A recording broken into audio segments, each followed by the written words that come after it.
بەناوی خۆی گەورە و میرەبان خۆشەویستان و ئازیزان سڵاوتان لێبێت منی برایم زیادم پێ خۆشحاڵم جارێکی دیکەش لە پرۆگرامی مایشی ڕەمەزان با خزمەتی عزیز و خۆشەویست دەبمەوە. ئەمڕۆ لەسەر عیبادەتکردن قسە لەگەڵ بەشی لە وڵاتیانی شاری و لێر دەکەم بابزانمەوان لە مانجی ڕەمەزاندا چۆن عیبادەتەکانی خۆیان زیاد دەکەن و چەندێک چێژ لەو عیبادەتانە دەبینن کە ئێستا مانجی ڕەمەزانە بۆ نمونە خێرکردنیان زیاتر کردیە و هەروەها قورئان خوێندنیان زیاد کردیە و هەروەها بەشێک لەوانە بۆ نمونە زیکر و یادی خوای گەورەیان زیاد کردووە کاتەکانی خۆیان خۆستیتەوە کردیتیانە دەرفەتێک بۆ ئەوەی ڕەزامەندی خوای گەورە بەدەستبێنن. ئێوە لەگەڵمان نابن بێکۆ دەچین خەڵک دەدوێنین.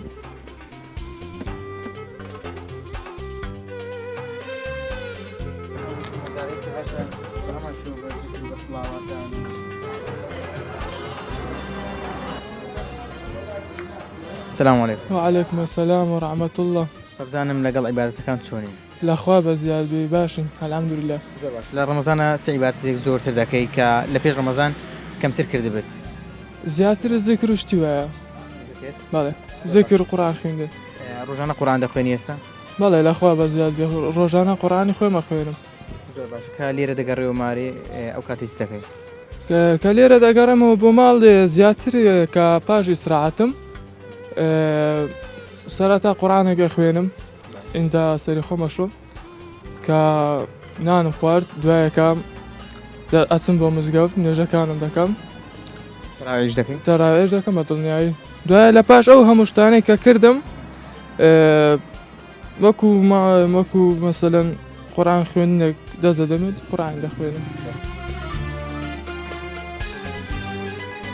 لەگەڵ عیبادەتەکان دی هەر لە خۆم سەعاتم باش دەبی ساعتم زۆر خۆش دەبی ئەرێ بەخوای زۆر باش. ئێستا دەبینم لە خەریکی کارکردنی بەڵام لەگەڵەوەشا ڕوود خۆشە و دەم بە خەندەی وەفای ئەدی ئەمە ئیسلامی یعنی هیچ دینێک لە دینی ئیسلام پاکتر نییە یعنی ئەتو تەماشای مەسەرەن ئەم زۆرجان تەماشای ئەو تەلەڤیزیۆنەکان دەکەم مەسەر خەلکی ئەفریقیا سی ئەوانەی موسڵمانن تەماشای ژیانیە کە ژیانیە فەرقیە ئەوانەی مەسیحی و یەهودی تەماشای یعنی هەتا ژیانیشان وەکو خەڵک نییە یعنی ژیانی ئیسلام زۆر پاکە خاوێنە ژیانە یعنی هەموو شتێکە ئیسانیەتە. زۆر باشە. بابزەم لەگەڵ عیبادەتەکانە چۆنی؟ زۆر باشم دەخوای بەزیاد ئەرێ وەڵڵا زۆر باشە. بەچیەوە زیاتر سەرقاڵی چ عیبادەتێک زۆرتر دەکەی؟ وەڵڵاهی عیبادەتی نوێژ و ڕۆژێ و هەر ئەوەیە یعنی دین ئیسلام ئەی دوعاکردن؟ وەڵڵاهی دوعای دەکەم لە ناو مۆبایلەکەم بە هەندە دوعام ئەوە کردیا یعنی ڕۆژێ بە ڕۆژێ ئەو دوعایانە دەخینم یعنی ڕۆژانە دوعا دەکەی؟ ئەرێ وەڵڵا. بەس لە ناو دری خۆشم ئەوی هەبی مەسەرەن دەرێ ئەوەندە ئەستەغفیر الله ئەوەندە سوبحان الله ئەوەندە سەلاوە لەسەر خۆشەویستی ئەوانە زۆر ئەوە دەکەم یعنی دائیمەن یعنی لە مارم لە هەڤاڕان لێوێ ڕادیم یعنی ون نابیم نا ئەوە مەحدیشە گوناح بارم ئینشاءڵڵا هاندانێکە بۆ ئەوەی خەڵکیش چاو لە تۆ بکات. زۆر جارێ ئەلێرە ئیشم نەبوو بەخوای لە دری خۆمدا ئەو زیکرانە دەکەم یعنی لەگەڵ ئیشکردنەکەت خەریکی زیکر. ئەرێ بەخوای جێ لە قورئان دەگریان سۆن دەشقینم ئەرێ وەڵڵا پاشیوان قورئان دەخوێن؟ ئەرێ وەڵڵا. جاران کە پێش ڕەمەزان چەند قورئان دەخوێن ئێستا چەندی دەخوێن؟ ئێستا زیاتر دەخین ئەرێ وەڵڵا. کە چێژی لە عیبادەتەکان دەبینی؟ یعنی هەموو شتەکە نازانم وەسم ناکردی ئەم زۆر جارە مەسەلەن بە هەندە جەماعەت دەرێت بێم ئەمە سەیری میراتگەری ئیسلامین ئاخر دەرێن میرات دەبی ئیباتی لەگەر دەرێن ئیباتی هەر لەگەرە کابرا میراتگەری ئیسلامی دەبی لەگەری دابی.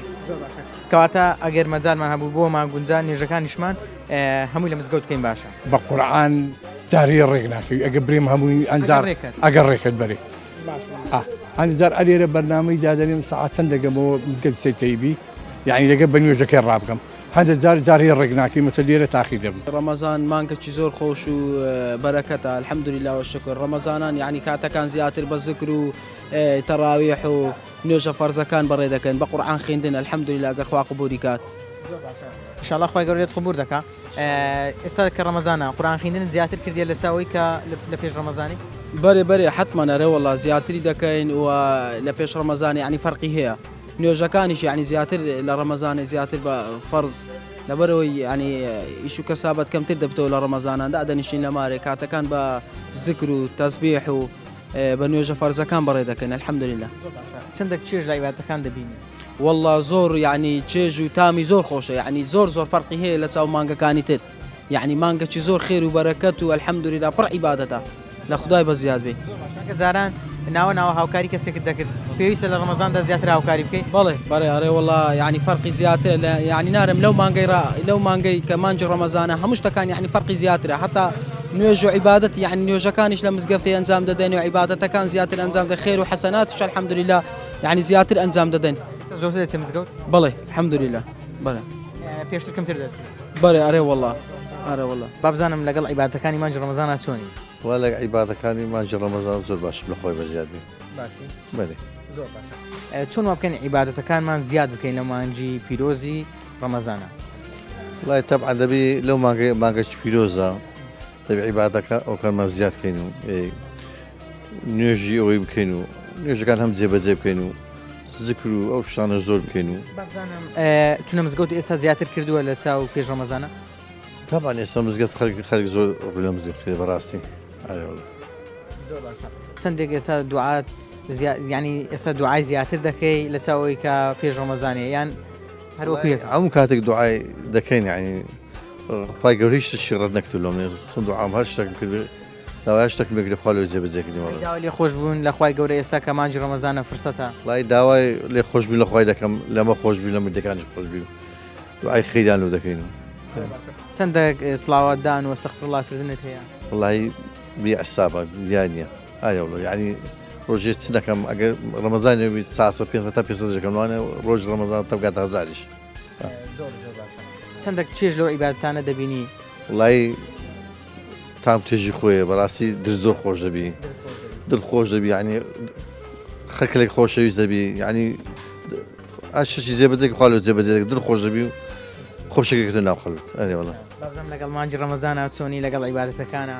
یا خۆ بەخێر بمەخراتان دەکەم بەڕاستی نیعمەتە چخوای گەورەیە کە لە مانجی ڕەمەزان ئێستا کاتژمێر سێی پێش عەسرە ئینسان هەست بە برسیبوون ناکەی پێش ڕەمەزان بەڕاستی تا ئێستا کە بە دوو جەم سێ جەمت خواربایە ئێستاگە یامەتی خوای گەورە نەی بەڕاستی ئەو ئینسان ناتەنێنە تەعاملکە. بابین و سەر عیبادەتەکان بابزانم چۆن عیبادەتەکانمان زیاد بکەین؟ وڵای ئینسان بتوانی پێش ڕەمەزان بەرنامەی دابنێ یعنی بۆ قورئان خوێندن بۆ ینی نوێژەکان بتوانێت ئەگەر بە جەماعەت نەکردی بە جەماعەت بکەیت یان قورئان خوێندن ئینسان بتوانی لە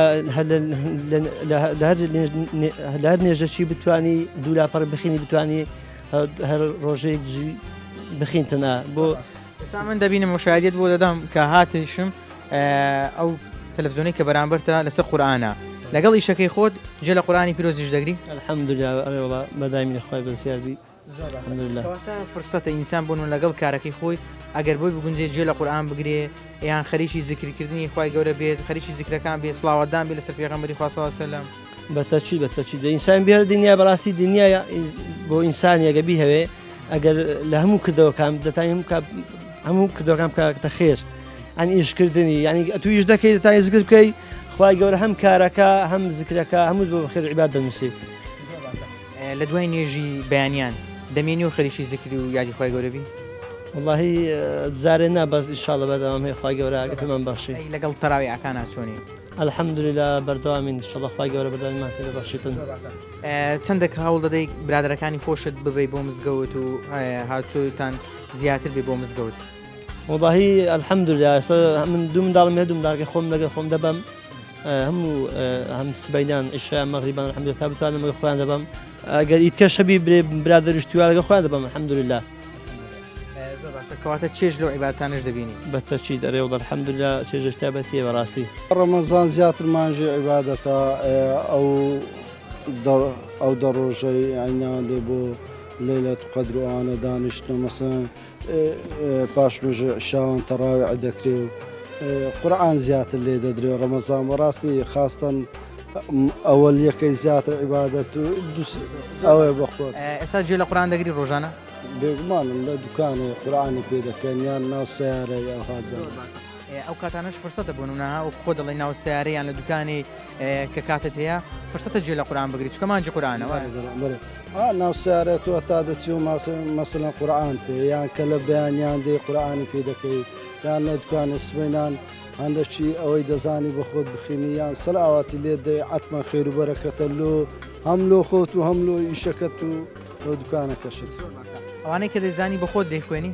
بێت زۆر باشە کەواتە بەبزەم کە دەگەڕێەوە ماڵیشەوە چەندێک منداڵەکان ڕێنووی دەکەی ئامۆژگاریان دەکەی کە مانجی ڕەمەزان و ئەوانیش عیبادەتی خۆیان زیاد بکەن والله الحمد لله خێزانشم هەر لە مارێ قورعانی دەخینی نوێشتەکانی الحمد لله دەکات و منداریشم گچکەنە جارێ بەس بای خۆیان هەر دەزان باوڕکە یعنی شەوانە هەندێک ئاەتی گچکە دەزانن لە بەریت یانە مەکتەبێ خوێندیانە یانەوانە ئێمە بخۆمان پێمان گوتنە شەوان ناوجێ پێش بخۆن دەبی هەمووی ینی دەرێن ئەوە تا خوێندی ئەو جەدەمن یانێگەنان نام خێر بێسە چاوم بەخێر بێسە لە مانجی ڕەمەزاندا چۆن عیبادەتەکانمان زیاد بکەین والله زە مانجی ڕەمەزان مانگەشی تایبەتە تەبان مخۆزان ئینشاءالله ئینسان هەتا پێی بگرێ عیبادەتەکان بە هەر شێوەیەشێبی چەندی بکە هەرکەمە ئەوجا ئەگەر دەڵی چەندی بکاکەمە والله مانجی ڕەمەزان تایبەتە لەو مانگەکان زیاتر فەرقی هەیە مثلەن هەر زیکرەکان چەندی بکەی هەر خێری زیاترە مثلەن تەڕاعەکان هەر زیادە هەروەهانی قورعان خوێندن هەر ئەوە ئینکاری ناکرێت خێر و سەدەقە و شتیوا شەرەوە طبعا ئینکاری ناکرێت کە مانجی ڕەمەزانیش هەر سەدەقەک هەر خێرێک احتیمالی هەیە بڵێم خوا زانین بە چەندی هەیەنی فەرقی زۆرە لەگە مانگەکانی دی بەتەکید بەبزانم وەکو خۆت چەندە قورعان دەخوێنی بەخوا من الحەمدولله لە مێژە ینی قورعان خوێن و قورعان ختم کردیە و لا هزار ئێستاش نەکەر ئێستا ینی هەر ختمەکەم و دیسان دووبارەیەکەمەوە ختمی دووەم دووەکەمی سێم دووبارەکەمەوە ئەوە هەر لە سەیەک ینی یعنی لە دوکانەکەی خۆت بابزانم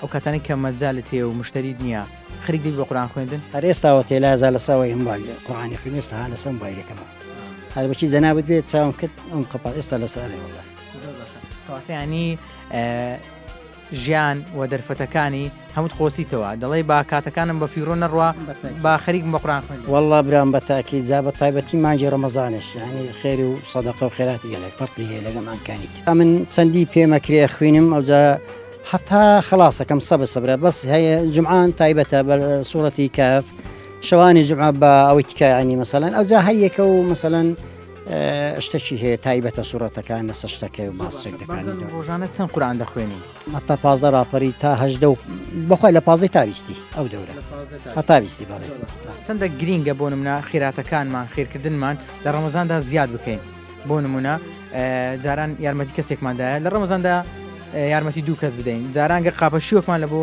مارەی بردێ لە ڕەمەزاندا زیادی بکەین ینی خێرکردنەکانمان زیاتر بکەین والله برامزا ئەگەر بکرێ ینی هەر چەندی بکرێ هەر چەندی ڕەمەزانێ هەر ئەشتێکی کەمیش بخوای گەورە بە زۆر عسابەکە چکە ڕەمەزان تایبەتە لەگە و مانگەکان خێرەکانیشی بەڕاستی زۆر مهمەیسان بە تایبەتی سەدەقەکردن ینی خێرکردن مەسەلەن ئەوە زۆر مهمە لە مانجی ڕەمەزانە یان دەبینی کەسێک بڵێن فەقیرە کەکە یان یارمەتی بدەی ئەوجا بە هەر شێوەکەنەوە شەوی خێرەکەی گەلێک زۆرە بەڕاستی بەس خوا دەزانی ینی ئەمە نازان خێر چەندە لەبەرەوەی بە کورتی دەمێ بزانم چەندێک چێژی لێ دەبینی کاتێک ئەو خەریکی قورعان خوێندنی واللهی برام کێشەکەی گەلێک زۆرە لەبەرەوەی ئینسان ڕەمەزانی بەخۆی هەر کەسێک کە نەترسێ لە ڕەمەزان خۆشە بەعقەد ئەوجا هەچی بشکەی خۆشەکەی زیاترە ئەوجا بە خێرە سەدەقەی قورعان خوێندنە بەزەمە زۆر هیوایەتم قورعانە زیاتر عین تایبەتەوە بەڵای زان و خۆشەویستان ئەوەی بینیتان و بیستان سەرنج و تێڕوانی بەشێ لە وڵاتیانی شارێ و لێر بوو لەسەر چۆنێتی زیادکردنی عیبادەتەکان لە مانجی پیرۆزی ڕەمەزاندا